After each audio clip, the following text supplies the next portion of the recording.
All right, let's talk about some players who are heading into their second year Right. of the NFL.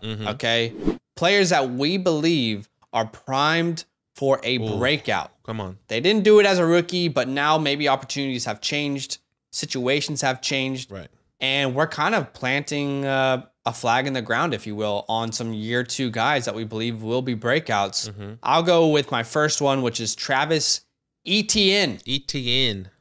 I've been president of the Travis Etienne and Kyle Pitts fan club for quite a while now. And subreddit. Yeah.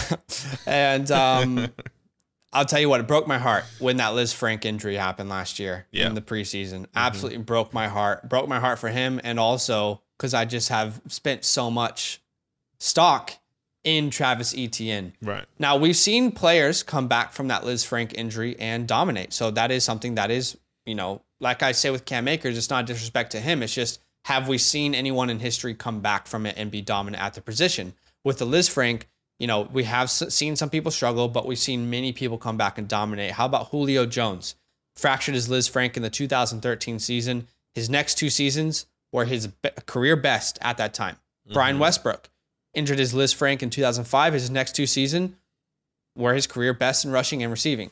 Okay. How about Le'Veon Bell? He suffered a Liz Frank injury in 2013. Next 2 years, he dominated. Hollywood Brown dealt with a Liz Frank injury 3 years ago, and he just had his best year here. Obviously, he was limited in that offense in Baltimore. But all that being said, the Liz Frank injury, we have seen players recover from this and have very, very good careers. So that is very comforting for me, for someone who owns Travis Etienne. And also, he's not a big body. He's not a massive offensive lineman who's going to take a lot of pressure on the bottom of his foot, the top of his foot. So that is good news as well. So let me tell you why I think there could potentially be a breakout here in year 2. Number 1, let's please not forget who Travis Etienne is. All right, what did he do in college? Because that's really what we can point to right now. His profile as a college athlete and what he did at Clemson. For me, looking at last year's running backs, Travis Etienne was my RB1 in the class as far as a prospect, as far as a talent. I preferred him over Najee, over Javonte Williams. Let's not forget what he did, though. He's a national champion over there at Clemson, a 4-year starter. Try and go find 4-year starting running backs. It is very hard to find. Average 7.2 yards per carry in those 4 years at Clemson. He was an NCAA FBS record holder for the most career games scoring a touchdown. Right. 46 of his 55 career games, he scored a touchdown. In his conference, the ACC, he is the career record holder for rushing yards, total touchdowns, and points scored. Okay? Right. This is a player who, at Clemson, anytime he touched the ball, he was a threat to score. It doesn't matter where he was on the field. It doesn't matter if it was out of the backfield. It doesn't matter if he was lined up as a wide receiver or if he caught the ball out of the backfield. He was explosive, dynamic, reminded me of one player in particular when I was scouting him, and that is Alvin Kamara. And I will still say that today. I do believe that he is a mold of Alvin Kamara. Right. Next, let me ask you the question. Do you guys want to find the next PPR king? You know, we always, PPR king, he catches so many passes. The DeAndre Swifts, right? Who could be the next PPR king? Well, I think I have brought him to you right here. It's Travis Etienne, okay? Travis Etienne had more receptions and receiving yards in his last season of college than the following players: Alvin Kamara, CMC, DeAndre Swift, Najee Harris, Austin Eckler, which was very hard to find his stats, Aaron Jones, Jonathan Taylor, Leonard Fournette, Zeke, Breece Hall. I actually spent about 20 minutes trying to find a prospect in the last 5 to 10 years who had more receiving yards in college, or more receptions and receiving yards, who had a better work in the air than Travis Etienne. I couldn't find one. There probably is one. You guys comment down below. Tell me if you can think of one. But as far as his senior year, no one had a better senior year in receiving yards and receptions. And by the way, who was throwing him the ball? His teammate. It's Trevor Lawrence. They are back. And that connection cannot be... Huh? They're on the same team, I think. That's exactly what I just said. Yeah, wow. I didn't know. Jokes. Okay. They are back. So the chemistry is there. And lastly, you got to keep in mind that James Robinson is injured and Brandon Sheriff has signed. So, with J-Rob, that was a lot of people's worries. Right. But then now he's torn his Achilles, and you guys know how I feel about that injury. And then Brandon Sheriff is a huge signing for this team. He is the 13th ranked guard in 2021, according to PFF. So that is massively going to improve this offensive line. So look, at the end of the day, no real competition on the team, immense talent, quarterback chemistry, terrible defense. So they're going to have to be doing a lot of come from behind wins if they want to get any wins. Right. That equals money signs for me. And absolutely, it should not be a surprise to anyone if Travis Etienne finishes top 3 in receptions amongst running backs this year. Okay. That's the flag right there. Top 3 amongst running backs in next year, guys. I like Travis Etienne. I said in receptions. In receptions. Okay. I'm really interested in Travis Etienne. You know how I feel about this in the Travis Etienne and this Jags team. Can they make these guys relevant? It's going to be very, very interesting. I'm hoping. I'm believing. My first breakout player for year 2, hopefully, is Rashad Bateman. I think this one is pretty obvious this past year. Finished wide receiver 70. He missed preseason in the first 5 weeks due to an injury, and he was struggling. We had really high hopes. This was a guy that we were raving about in the offseason. We were saying he has to go to the Baltimore Ravens. He has to go to the Baltimore Ravens. The whole thing this past year with the Ravens was that they wanted to open up the passing game. They wanted to throw the ball more. They didn't want to be known as this run first offense. They wanted to be known for an offense that could run the ball and throw the ball. Okay, and they have Lamar Jackson. There's no doubt about it. And I think this is pretty obvious. Once again, Hollywood Brown is gone. That is the biggest blow, I guess you can say. He's no longer there, which really helps Rashad Bateman to really break out in year 2. Okay, before Hollywood and Lamar got hurt, weeks 1 to 10, Hollywood was wide receiver 6. That could be Rashad Bateman. I think that could be him and more. He was averaging 9 targets per game, 14 fantasy points per game. Hollywood is leaving 23% of the target shares from 2021. That's going straight to Rashad Bateman. That's the expectation, that Rashad Bateman should be getting that, or a good portion of that 23% to really move him up to that pure wide receiver 1 or a high-end wide receiver 2 for your team. This is a guy that I see a perfect opportunity. Another year in this offense, another year for Lamar Jackson. They're getting J.K. Dobbins back. They're getting Gus Edwards back. There's going to be a lot of hope and a lot of help for this team now that these running backs are back. Obviously, it's going to be very interesting to see what's going to happen, because now he's a true wide receiver 1. He's been going against the number 1 cornerbacks now. But I think Rashad Bateman is talented enough. He had an amazing route tree coming out of college, and now playing with Lamar Jackson. I think there's no doubt about it. I know everyone's saying, well, yeah, but this is a run first offense. I don't want this guy. If that was the case, we all shouldn't have been on Hollywood's this past year. Hollywood this, Hollywood that. We need Hollywood. Hollywood's gonna have another breakout year, and then he gets traded. Oh, he goes to Kyler Murray. If that's the same, if y'all were feeling the same way, then y'all should feel the same way about Hollywood. We should feel the same way now about Rashad Bateman now that Hollywood's gone. So this is why I believe Rashad Bateman is going to be a breakout. Yeah, I'm a big Rashad Bateman believer, so I'm on board with it. All right, my next player that I think is going to break out is Trey Lance. That's right. Mark it down. Trey Lance is going to break out in his second year. Technically, he'll probably be a rookie if you look at it the right way, but I think he will break out in this second year here. Right. Last year, Jimmy G led this team to the NFC Championship, but I mean, who knows? I think it was in spite of Jimmy G. I don't think it was because of Jimmy G. This team was very talented all around. He was a good quarterback manager, game manager. I don't know that he was the reason they got there, but now we got a player who has immense talent, untapped potential. And let me tell you why he's going to break out in year two. Number one, he's going to be the starter. Let's just get that out of the way. Kyle Shanahan's already confirmed it. George Kittle was on Pat McAfee talking him up, saying how much he loved Trey Lance.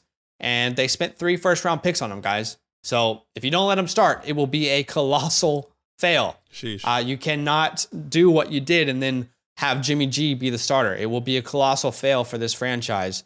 I expect to see a huge leap from him this year in his command of the offense, his leadership, his confidence. Now that we have a full offseason for him to be the guy, if you will, Expect him to take a real step for this team, and he will become the guy. He'll become the alpha of that offense. But let's actually look at what he did when he played in 2021. All right, week 4 versus Seattle. He was the quarterback 14 that week, despite only playing one half of football. Yeah. Okay. And he had 7 rushing attempts in one half of football there in week 4. In week 5 versus Arizona, it was a little bit more rough. Okay. Arizona's a pretty good defense there. He was a quarterback 20 on the week without a single touchdown. He would have been top 12 with just 1 touchdown. That's because he had 16 rushing attempts. In week 17 versus Houston, he was the quarterback 10 on the week, and he had 8 rushing attempts. Right. So in his 2 starts, because week 4 was not a start, but in his 2 starts, he averaged 12 rushing attempts per game. All right. That's the same amount of rushing attempts that Lamar Jackson had per game when he finished as a quarterback 1 in 2019. Now, 12 rushing attempts per game is probably slightly unrealistic for Trey Lance. However, I do think that would add another dynamic to their game if he was rushing that much. Right. But you do have to protect him, of course. But let's say 8 to 10 rushing attempts per game for Trey Lance in 2022. I think that's a very realistic number to throw out. And that raises Trey's ceiling significantly. Not only does it raise the ceiling, but let's keep in mind the weapons that he has on this team. Debo will be back. They'll sort it out. They will figure it out. Okay. George Kittle, Brandon Ayuk, Danny Gray, which I really like out of SMU, Elijah Mitchell. I mean, you take Danny Gray out. Last year, Jimmy G finishes as a quarterback 17, and he has virtually no rushing upside, and pretty much everyone did everything for him. Yeah. I mean, he was very much a game manager. Trey Lance is an absolute lock for a top 12 finish. I don't feel worried about drafting him. You know, at the beginning of the second round of Dynasty startups, I don't feel any worries at all about having him as a starter on one of my teams, whether I'm competing or I'm futuristic. And the upside for Trey Lance is truly a top 6 finish this year at the quarterback position. If he plays all games, I think top 6 is very realistic for him. Okay. Yeah, my last breakout year 2 player, it may sound crazy, but it's Devonta Smith. And I know I've said it publicly in the community once A.J. Brown got traded to the Eagles that I'm no longer, trying to get Devonta Smith. But after further review, after more belief, after kind of diving deep and trying to pick out any pieces of little grains of sand that I can to revitalize Devonta Smith, let me tell you why I believe he could be a breakout in 2022. Okay. And I was looking at this and I was like, why did they get A.J. Brown? How can these two help each other? What can each player really do for each other? Okay. So obviously A.J. Brown, big body receiver. He's gonna come in and be the alpha wide receiver on this team. Sure. He's gonna be the guy that they want to get the ball in his hands, when the game's on the line. He's going to be going out there and snagging the ball out of the air, catching those one-on-ones and getting those one-on-ones, right? Then Devonta Smith, he's a little bit more smoother, right? He's the smoothest route runner we have. You saw him, he was going crazy in Alabama. He was finessing people. He was technically the wide receiver 1, but let's remember all those people that he was with, right? So obviously both of these guys can complement each other in different ways. The biggest thing, and I'm not saying the only thing, but one of the biggest things that I can think of, and one of the reasons why I believe Devonta Smith is going to be successful, at least more successful and have a significant, I guess, breakout year, you can say in a year 2, is because A.J. Brown is going to be getting all those double teams, right? These teams now, where last year, where Devonta Smith was getting probably the number 1 cornerback. Maybe there was a safety up top. Maybe they were trying to double team him at times, but now all that focus is going to go into A.J. Brown. All right, they're not going to look anywhere else. They're going to him, and then which leaves Devonta Smith open for, I would say, a majority of the time, giving him time to finesse the route, giving him time to take his time and break and get that separation from that DB. Let's look at the cornerbacks, right? That Devonta Smith was supposed to be, I guess, the cornerbacks that was supposed to be guarding Devonta Smith before A.J. Brown got traded to the Eagles. Trayvon Diggs twice, Patrick Peterson, Rasul Douglas, Stephon Gilmore, Caleb Farley, Derek Stingley, and then Marshawn Lattimore. These aren't easy, right? So maybe Caleb Farley is a little bit shaky. We didn't really see what he can do, but he was a high prospect, right? These are all the guys that were going to be guarding Devonta Smith, and a lot of teams don't have a solid, cornerback, a second cornerback. That second cornerback is always like iffy, a little bit shaky, a guy that you can always break away from a little bit more compared to these number one guys, okay? Another thing is that Devonta Smith, not that he's not a true wide receiver one, it's that he had success in college in Alabama with other people around him, other successful wide receivers around him, like a Jerry Jeudy, a Henry Ruggs, RIP, and then Jalen Waddle. You know, like last year he didn't have anyone. Who did he really have? He had Jalen Reagor. He tried. He ain't doing nothing. J.J. Arcega-Whiteside. That's not going to happen. That's not helping someone like a Devonta Smith. Once again, a guy that needs to finesse his route. He needs to finessed the DB. He's going to go and then get the separation in the second half. That's what we saw in college, right? So obviously, now I'm thinking about that. Why did Devonta Smith struggle? And last year he finished wide receiver 30, right? 64 receptions, 104 targets, just over 900 yards. And it's not because, and the two reasons that I can think of, right, is because, well, obviously this team threw the ball the least. They ran the ball the most in the NFL because they were struggling in the air. That's because they didn't have anyone besides a rookie Devonta Smith. Once again, Jalen Reagor, Quez Watkins, J.J. Arcega-Whiteside, they needed help, and they got that. And second, Jalen Hurts was struggling. And to be fair, I don't want to get into the whole conversation of why Jalen Hurts is going to be this, and this. I would really recommend that you go watch, Is It Time to Avoid Jalen Hurts. We have a video on that where I explained why I believed him, why Zach maybe doesn't believe him. But I guess to put it into short, I believe him. This past year was his rookie season, essentially his rookie season. That was the first year he saw. I do believe he takes another leap in his year 3, right? And I keep saying that Devonta Smith needs to finesse his route. And I kind of want to get into that a little bit, right? When I mean he needs to finesse his route, a lot of things that a lot of people worried about with Devonta Smith coming into his season, his rookie season, was that DBs were going to bully him because of his size, right? And that was a big conversation. And we all knew he was a great route runner. He was undersized. He was small. He was 6'1". He had the height, but his weight wasn't there. He was going to get bullied. And I think that was the result that we saw this past year. And that was the reason why we didn't see him get off the line as much. Smith was targeted the 9th most times in deep passes. That's what they want to do with Devonta Smith. They're probably going to get A.J. Brown maybe a little bit more in these slant routes, a little bit more inside. But Devonta Smith, he gets the separation. He gets to the second level, and they want to target him, once again, 9th most targets among wide receivers and 15-plus yards. They want to get the ball to him. There's no doubt about it. And now with that second DB off him, or that safety off him, because all the targets and all the looks are going to A.J. Brown, not targets, but more looks are going to A.J. Brown, that is going to help open up Devonta Smith once again to finesse his route. Okay, I want to say, hey Siri, play Finesse by Bruno Mars, because I keep saying finesse. That's how I'm feeling, And once again, I can't really give you a solid. Hey, these are the stats that I'm believing, or I'm believing Devonta Smith is going to get more targets. There's no doubt about it. When AJ Brown got signed, Devonta Smith was going to be affected by that. But what I believe in is that he's going to be more consistent, right? The efficiency is going to be there. So you're probably going to see the same amount of receptions and targets that he had last year, but more touchdowns, okay? You're going to see more of those targets going to him and on the top side, and he's going to result into that. So my prediction here is that, once again, he's going to be more efficient in the passing game with Jalen, and the combination of Jalen Hurts and A.J. Brown is going to be there. They're going to open up the game.